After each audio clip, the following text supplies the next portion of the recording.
wonder if, in your vision in terms of transmission generation by wind, how much investment is needed, and do you think that private capital is available for this transmission?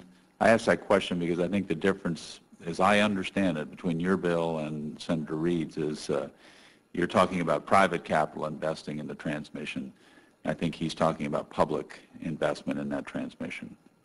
Let me give you a number, and I'm going to check it and then come back to you on it. Okay.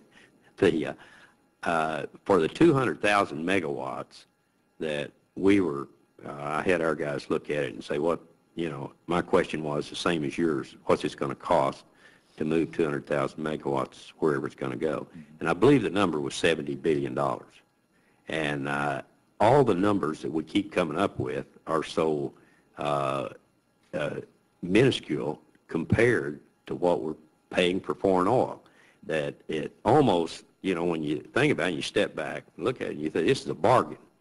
This is an absolute bargain when you look at that map with all of the resource we have of the renewable there, and all we have to do is to transport, give a PTC, and then transport it. I start to see it as a pretty simple solution to a huge, huge problem for this country. But you do believe private capital is available to accomplish that? I think private capital can do it if you have the PTC. Okay. I think you've got to have that. Yeah. I almost believe that it could work with private capital and no PTC, but it's going to be years and years to get to where you want to be. So it becomes cheap to get rid of the burden of the foreign oil. Sure. In your vision for the future, would natural gas be used as an alternative fuel as it is now, or as a feedstock for fuel cell vehicles? That's again is an unbelievable timing for this country. You almost start to think divine intervention, because here we are depleting our oil. We peaked in 1970 in the United States on oil, and we've been in decline since that time. If you look at natural gas is actually being, you're replacing your production annually, and you're adding to the reserve base. And the reason for this is because we have 21 shale basins in the United States, and about, I think, 4 or 5 of them are under development. Now, this geologist, I would have never believed you could ever get gas out of shale, but you can. And that technology is so advanced now that there are tremendous reserves. I think you can probably, our reserves for this country is about 250 trillion cubic feet of gas. I think that probably will be doubled with the shale reserves. So we have the reserves now. Do we have it forever? No, you don't have it forever. And what I foresee will happen, if you could move today, this I think is worth mentioning, that I have tried to promote natural gas as a transportation fuel since 1988.